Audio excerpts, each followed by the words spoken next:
ನಾಯಕತ್ವ ಬದಲಾವಣೆ ವಿಚಾರಕ್ಕೆ ಸಂಬಂಧಪಟ್ಟಂತೆ ಸಿಕ್ಕಾಪಟ್ಟೆ ಏನು ಚರ್ಚೆಗಳಾಗ್ತಾ ಇದ್ದಾವೆ ಮತ್ತು ಬೆಳವಣಿಗೆಗಳು ನಡೀತಾ ಇದ್ದಾವೆ.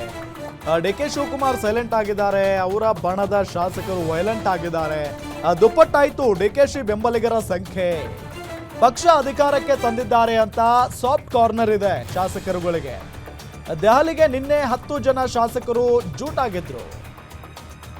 ಗ್ಯಾರಂಟಿ ನ್ಯೂಸ್ನಲ್ಲಿ ಎಕ್ಸ್ಕ್ಲೂಸಿವ್ ಸ್ಟೋರಿ. ಅತ್ತ ಡಿ ಕೆ ಬಣ ರೌಂಡ್ಸ್, ಇತ್ತ ಖರ್ಗೆ ಫುಲ್ ಗರಂ ಆಗಿದ್ದಾರೆ. ಈ ನಡುವೆ ಎರಡನೇ ಟೀಮ್ ಬೆಂಗಳೂರಿನಲ್ಲೇ ತಂತ್ರಗಾರಿಕೆಯನ್ನ ಮಾಡ್ತಾ ಇದೆ. ಬಾಲಕೃಷ್ಣ ನೇತೃತ್ವದಲ್ಲಿ ತೆರಳಬೇಕಾಗಿದ್ದಂತ ತಂಡ ಖರ್ಗೆ ಗರಂ ಹಿನ್ನೆಲೆ ಬೆಂಗಳೂರಿನಲ್ಲೇ ಇದ್ದಾರೆ. ಕೆಲವೊಂದಿಷ್ಟು ಜನ ಶಾಸಕರು ಯಾಕೆ ದೆಹಲಿಗೆ ಬರ್ತಾ ಇದ್ದೀರಾ ನೀವು ಅಂತ ಖರ್ಗೆ ಅವರು ಗರಂ ಆಗ್ಬಿಟ್ಟಿದ್ದಾರೆ. ಇನ್ನು ಮತ್ತೊಂದು ಕಡೆ ಎಲ್ಲೂ ಕೂಡ ಹೋಗಿಲ್ಲ ಡಿ ಕೆ ಶಿವಕುಮಾರ್ ಅವರು, ಮನೆಯಲ್ಲೇ ಇದ್ದಾರೆ. ಸೊ ಡಿ ಕೆ ಶಿವಕುಮಾರ್ ಅವರ ನಿವಾಸಕ್ಕೆ ಶಾಸಕರ ದಂಡು ಬರ್ತಾ ಇದೆ. ಬೆಳಗ್ಗೆಯಿಂದ ನಿರಂತರವಾಗಿ ಶಾಸಕರು ಭೇಟಿ ಮಾಡ್ತಾ ಇದ್ದಾರೆ, ಚರ್ಚೆ ಮಾಡ್ತಾ ಇದ್ದಾರೆ. ಹೈಕಮಾಂಡ್ ನಿಮಗೆ ಅವಕಾಶ ಕೊಡಬೇಕು ಅಂತ ಹೇಳ್ತಾ ಇದ್ದಾರೆ. ನಿಮ್ಮ ಜೊತೆ ನಾವು ಇರ್ತೀವಿ ಅಂತ ಇದ್ದಾರೆ ಕೆಲವೊಂದಿಷ್ಟು ಜನ ಶಾಸಕರುಗಳು. ಕೆಲಸ ಮಾಡಿದ್ದರ ಫಲ 136 ಸ್ಥಾನ ಅಂತ ಇದ್ದಾರೆ ಶಾಸಕರು.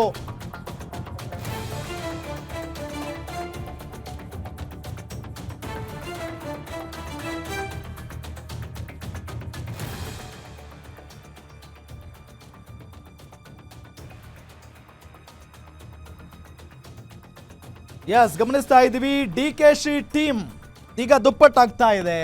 ಒಬ್ಬರಾದ ನಂತರ ಒಬ್ರು ಡಿ ಕೆ ಶಿವಕುಮಾರ್ ಅವರನ್ನ ಬಂದು ಭೇಟಿ ಮಾಡಿ ಮಾತುಕತೆ ನಡೆಸುವಂತ ಕೆಲಸ ಮಾಡ್ತಾ ಇದ್ದಾರೆ. ಯಾರ್ಯಾರು ಹಾಗಾದ್ರೆ ಡಿ ಕೆ ಶಿ ಟೀಮ್ನಲ್ಲಿ ಗುರುತಿಸಿಕೊಳ್ತಾ ಇರುವಂತ ನಾಯಕರು? ಒಂದು ಮಾಗಡಿ MLA ಬಾಲಕೃಷ್ಣ ಅವರು, ರಾಮನಗರ ಶಾಸಕ ಇಕ್ಬಾಲ್ ಹುಸೇನ್ ಅವರು, ಅದಾದ ನಂತರ ಚನ್ನಪಟ್ಟಣದ ಶಾಸಕ ಯೋಗೇಶ್ವರ್ ಅವರು. ಈ ರೀತಿಯಾಗಿ ಒಂದಿಷ್ಟು ಜನ ಶಾಸಕರುಗಳು ಇದ್ದೇ ಇದ್ದಾರೆ. ಸೊ ಡಿ ಕೆ ಶಿವಕುಮಾರ್ ಅವರಿಗೆ ಬಹಳಷ್ಟು ಜನ ಶಾಸಕರು ಈಗ ಬೆಂಬಲವನ್ನ ಕೊಡ್ತಾ ಇದ್ದಾರೆ. ಜೊತೆಗೆ ಹೇಳ್ತಾ ಇದ್ದಾರಂತೆ ಅವರನ್ನ ಭೇಟಿ ಮಾಡಿದಂತಹ ಸಂದರ್ಭದಲ್ಲಿ, ನೀವು ಪಕ್ಷಕ್ಕಾಗಿ ದುಡಿದಿದ್ದೀರಿ, ಹಾಗಾಗಿನೇ 136 ಸ್ಥಾನಗಳನ್ನ ಗೆಲ್ಲೋದಕ್ಕೆ ಸಾಧ್ಯ ಆಯಿತು, ಅದಕ್ಕೆ ಫಲ ಸಿಗಲೇಬೇಕಲ್ಲ ಅಂತ ಮಾತಾಡ್ತಾ ಇದ್ದಾರಂತೆ.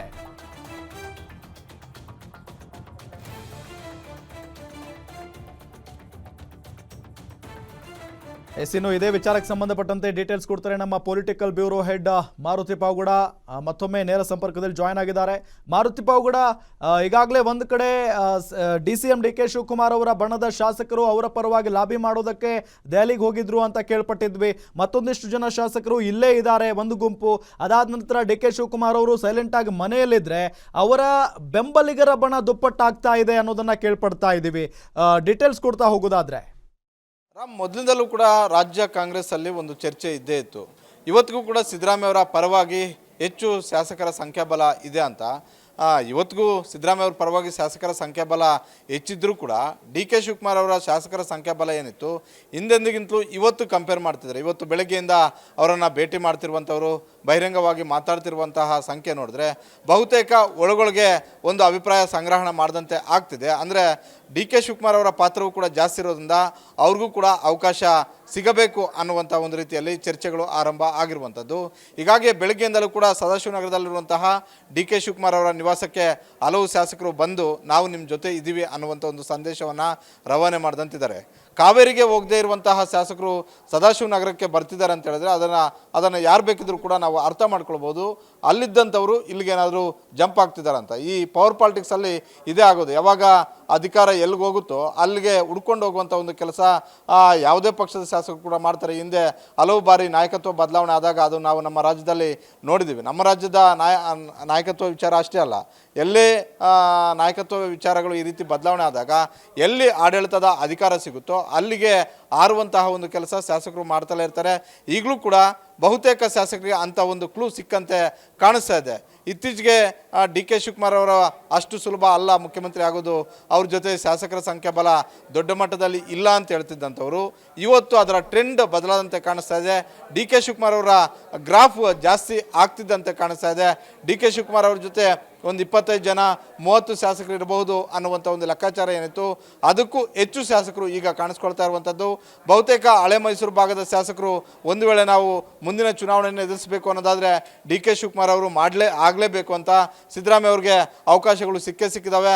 ಈಗ ಡಿ ಕೆ ಶಿವಕುಮಾರ್ ಅವರು ಸಾಧಿಸಿ ಅವ್ರಿಗೆ ಒಂದು ವೇಳೆ ಅವಕಾಶ ಕೊಡದೇ ಇದ್ದರೆ 2028ರ ಚುನಾವಣೆ ನಾವು ಎದುರಿಸೋದೇ ಕಷ್ಟ ಆಗುತ್ತೆ ಅನ್ನುವಂಥದ್ದನ್ನು ಬಹಿರಂಗವಾಗಿ ಗ್ಯಾರಂಟಿ ನ್ಯೂಸ್ ಜೊತೆ ಬಾಲಕೃಷ್ಣ ಅವರು ಹಂಚಿಕೊಂಡ್ರು. ಅದೇ ರೀತಿಯಾದಂಥ ಒಂದು ಅಭಿಪ್ರಾಯ ಕೋಲಾರ, ಚಿಕ್ಕಬಳ್ಳಾಪುರ, ಬೆಂಗಳೂರು ಗ್ರಾಮಾಂತರ, ರಾಮನಗರ, ಮಂಡ್ಯ, ಹಾಸನ, ತುಮಕೂರು ಈ ಭಾಗದಲ್ಲಿ ಅಂದರೆ ಮೈಸೂರು ಈ ಭಾಗದಲ್ಲಿ ಒಕ್ಕಲಿಗ ಸಮುದಾಯ ಭಾಳಷ್ಟು ಪ್ರಾಬಲ್ಯ ಇರೋದ್ರಿಂದ ಬಹುತೇಕ ಈ ಭಾಗದಿಂದ ಗೆದ್ದು ಬಂದಿರುವಂತಹ ಎಲ್ಲ ಶಾಸಕರು ಕೂಡ ಸಿದ್ದರಾಮಯ್ಯ ಅವ್ರಿಗೆ ಅವಕಾಶ ಸಿಕ್ಕಿದೆ, ಡಿ ಕೆ ಶಿವಕುಮಾರ್ ಅವ್ರಿಗೂ ಕೂಡ ಅವಕಾಶ ಸಿಗಬೇಕು. ಆ ಅವಕಾಶ ಸಿಕ್ಕಾಗ ಮಾತ್ರ ನಾವು ಮುಂದಿನ ಚುನಾವಣೆಗಳಿಗೆ ಹೋಗ್ಬೋದು ಅನ್ನುವಂತಹ ಒಂದು ಹೇಳಿಕೆಗಳನ್ನು ಕೊಡ್ತಾ ಇರುವಂಥದ್ದು. ಅದೇ ರೀತಿ ಉತ್ತರ ಕರ್ನಾಟಕ ಭಾಗದ ಶಾಸಕರು ಡಿ ಕೆ ಶಿ ಜೊತೆ ಇರಲಿಲ್ಲ ಅನ್ನುವಂಥದ್ದು ಕೂಡ ಇತ್ತು. ಆದರೆ ಇವತ್ತು ಬೆಳಗ್ಗೆಯಿಂದ ನೋಡ್ತಾ ಇದ್ರೆ ಒಂದಷ್ಟು ಶಾಸಕರು ಡಿ ಕೆ ಶಿವಕುಮಾರ್ ಅವರ ಜೊತೆಗೂ ಕೂಡ ಬರ್ತಾ ಇದ್ದಾರೆ. ಈ ಬಾರಿ ಗೆದ್ದು ಬರೋದಕ್ಕೆ ಸಿದ್ದರಾಮಯ್ಯ ಅವರ ಮಾಸ್ ವರ್ಚಸ್ಸು ಎಷ್ಟು ಇಂಪಾರ್ಟೆಂಟ್ ಆಗಿತ್ತೋ ಅದೇ ರೀತಿ ಡಿ ಕೆ ಶಿವಕುಮಾರ್ ಅವರ ಒಂದು ಸಂಘಟನಾ ಚಾತುರ್ಯವೂ ಕೂಡ ಅಷ್ಟೇ ಇಂಪಾರ್ಟೆಂಟ್. ಹೀಗಾಗಿ ನಮಗಿಬ್ಬರೂ ಕೂಡ ಬೇಕು, ಸಿದ್ದರಾಮಯ್ಯನೂ ಬೇಕು, ಡಿ ಕೆ ಶಿವಕುಮಾರ್ ಅವರು ಬೇಕು. ಡಿ ಕೆ ಶಿವಕುಮಾರ್ ಅವರು ಕೂಡ ಅವಕಾಶ ಸಿಗಬೇಕು ಅನ್ನುವಂಥ ಒಂದು ಅಭಿಪ್ರಾಯಗಳು ಮೂಡ್ತಾ ಇರುವಂಥದ್ದು. ಜೊತೆಗೆ ಡಿ ಕೆ ಶಿವಕುಮಾರ್ ಅವರು ಕೂಡ ಈಗ ಶಾಸಕರ ಸಂಪರ್ಕಕ್ಕೆ ಮುಂದಾಗ್ತಾ ಇದ್ದಾರೆ. ಇದು ಡಿ ಕೆ ಶಿವಕುಮಾರ್ ಅವರಿಗೆ ಒಂದು ದೊಡ್ಡ ಮೈನಸ್ ಪಾಯಿಂಟ್. ಇಷ್ಟು ದಿನ ಇದ್ದಿದ್ದೇನಂತ ಹೇಳಿದ್ರೆ ಈ ಕೆಲಸ ಹಿಂದೆಂದೋ ಮಾಡಿದರೆ ಇವತ್ತು ಇಷ್ಟು ದೊಡ್ಡ ಮಟ್ಟದ ಒಂದು ರಾಜ್ಯಾಂತ ಮಾಡುವಂತಹ ಒಂದು ಅವಶ್ಯಕತೆ ಇರಲಿಲ್ವೇನೋ ಗೊತ್ತಿಲ್ಲ. ಯಾಕಂತ ಹೇಳಿದ್ರೆ ಡಿ ಕೆ ಶಿವಕುಮಾರ್ ಅವರು ಡೇ ಒನ್ನಿಂದನೇ ಎಲ್ಲ ಶಾಸಕರನ್ನು ಕರೆದು ಈ ರೀತಿಯಾಗಿ ಮಾತಾಡಿದರೆ ಇವತ್ತು ಇರುವಂತಹ ಸಂಖ್ಯಾಬಲ ಇನ್ನಷ್ಟು ದೊಡ್ಡ ಮಟ್ಟದಲ್ಲಿ ಇರ್ತಿತ್ತು. ಸಹಜವಾಗಿ ಸಿದ್ದರಾಮಯ್ಯ ಅವ್ರಿಗೂ ಕೂಡ ಅದು ಮನವರಿಕೆ ಆಗಿ ಡಿ ಕೆ ಶಿವಕುಮಾರ್ ಅವ್ರಿಗೆ ಒಂದು ಅವಕಾಶವನ್ನು ಕೊಡೋಣ ಅನ್ನುವಂಥ ಒಂದು ನಿರ್ಧಾರಕ್ಕೆ ಬರ್ತಿದ್ರೇನೋ ಕಾಂಗ್ರೆಸ್ ಹೈಕಮಾಂಡ್ಗೂ ಕೂಡ ಶಾಸಕರ ಸಂಖ್ಯಾಬಲ ಈಗ 2020ಕ್ಕೂ 2025ಕ್ಕೂ ಭಾಳಷ್ಟು ವ್ಯತ್ಯಾಸ ಆಗಿದೆ. ಡಿ ಕೆ ಶಿವಕುಮಾರ್ ಅವ್ರಿಗೆ ಒಂದು ಅವಕಾಶ ಕೊಡಬೇಕು ಅನ್ನುವಂಥ ಒಂದು ನಿರ್ಧಾರಕ್ಕೆ ಕಾಂಗ್ರೆಸ್ ಹೈಕಮಾಂಡ್ ಬರ್ತಿತ್ತೇನೋ. ಆದರೆ ಹಿಂದೆ ಮಾಡದಿರುವಂಥ ಒಂದು ಕೆಲಸವನ್ನು ಈಗ ಶುರು ಮಾಡಿದಂತೆ ಕಾಣಿಸ್ತಿದೆ. ಹೀಗಾಗಿ ಬೆಳಗ್ಗೆಯಿಂದಲೂ ಕೂಡ ನೇರವಾಗಿ ಬಂದವರನ್ನು ಭೇಟಿ ಮಾಡ್ತಾ ಇದ್ದಾರೆ, ದೂರವಾಣಿ ಮೂಲಕ ಸಂಪರ್ಕ ಮಾಡುವಂಥ ಒಂದು ಕೆಲಸವನ್ನು ಮಾಡ್ತಾ ಇದ್ದಾರೆ. ಬಹುತೇಕ ಇವತ್ತು ಸಂಜೆ ಒಳಗಾಗಿ ಜೈಲಿಗೆ ಹೋಗಿರುವಂತಹ ಪಪ್ಪೆ ಆಗಿರ್ಬೋದು, ಸತೀಶ್ ಶೈಲ್ ಆಗಿರ್ಬೋದು, ವಿನಯ್ ಕುಲಕರ್ಣಿ ಆಗಿರ್ಬೋದು, ಇವರನ್ನು ಕೂಡ ಭೇಟಿ ಮಾಡಿ, ಇವರು ಮೂವರು ಕೂಡ ಡಿ ಕೆ ಶಿವಕುಮಾರ್ ಅವರ ತಕ್ಕೆಯಲ್ಲೇ ಇದ್ದಂಥವರು, ಇವರನ್ನು ಕೂಡ ಭೇಟಿ ಮಾಡಿ ಒಂದು ವೇಳೆ ಶಾಸಕರ ಸಂಖ್ಯಾಬಲವನ್ನು ತೆಗೆದುಕೊಂಡಿದ್ದೆ ಆದರೆ ನೀವು ನನ್ನ ಜೊತೆ ಇರಬೇಕು ಅನ್ನುವಂತಹ ಒಂದು ಮಾತುಗಳನ್ನು ಹೇಳ್ಬರೋದಕ್ಕೆ ಹೋಗ್ತಾ ಇದ್ದಾರೆ ಅನ್ನುವಂಥ ಒಂದು ಮಾಹಿತಿ ಸದಾಶಿವನಗರದಿಂದ ಸಿಗ್ತಾ ಇದೆ. ಹೀಗಾಗಿ ಬಹುತೇಕ ಡಿ ಕೆ ಶಿವಕುಮಾರ್ ಇಷ್ಟು ದಿನ ಇದ್ದ ಡಿ ಕೆ ಶಿವಕುಮಾರ್ ಅವ್ರಿಗೂ ಈಗ ನಿನ್ನೆ ಮೊನ್ನೆ ಇಂದ ಇರುವಂತಹ ಡಿ ಕೆ ಶಿವಕುಮಾರ್ ಅವ್ರಿಗೂ ಒಂದಷ್ಟು ವ್ಯತ್ಯಾಸಗಳು ಕಾಣ್ತಾ ಇದ್ದಾವೆ. ನಂಬರ್ ಗೇಮ್ ಶುರುವಾಗಿರೋದ್ರಿಂದ ಇವೆಲ್ಲ ಬೆಳವಣಿಗೆಗಳು ಕೂಡ ಆಗ್ತಿರುವಂಥದ್ದು. ಒಟ್ಟಾರೆ ಇವತ್ತಿನ ಒಂದು ರಾಜಕೀಯ ಬೆಳವಣಿಗೆಯನ್ನು ನೋಡಿದ್ರೆ ಡಿ ಕೆ ಶಿವಕುಮಾರ್ ಅವರ ಜೊತೆ ಇರುವಂತಹ ಶಾಸಕರ ಸಂಖ್ಯಾಬಲ ದುಪ್ಪಟ್ಟಾಗ್ತಿದೆ ಅಂತಲೇ ಹೇಳ್ಬೋದು. ರಾಮ್, ಥ್ಯಾಂಕ್ ಯು ಮಾರುತಿ ಪಾವುಗಡ ತಮ್ಮೆಲ್ಲ ಮಾಹಿತಿಗಾಗಿ.